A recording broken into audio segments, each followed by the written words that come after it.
un frutto di stagione.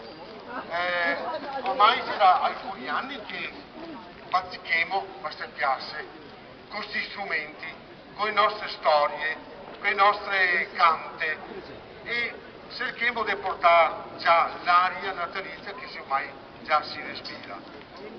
Strumenti fatti a mano, fatti proprio artigianali, zampogna, paga veneta, il piffero, detto anche ciaramella, un po' più moderno se la fisarmonica, ma anche quello è uno strumento ormai vecchio.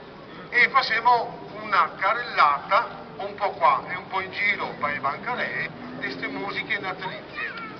Cominciamo con il suono dei campane che ricrea questo, chiamiamolo pur strumento, ma è proprio un strumento fatto a mano, nel senso che dei tubi a seconda della lunghezza dà una tonalità. E questi tubi di ferro, di metallo, la nostra Serena farà Noel Noel. Grazie.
parenti che si colveda, se è giusto anche avere le vetrine di supermercati, che siete tutto e di più, se è giusto sentire anche le nostre musiche, queste bancarelle che offre prodotti di qualità, un poco di tutto, però se è giusto anche sentire la poesia, perché che siete poesie che veramente è belle e fa ricordare questo momento che è magico. Aveva la nostra collega Diana che aveva contato una poesia in dialetto.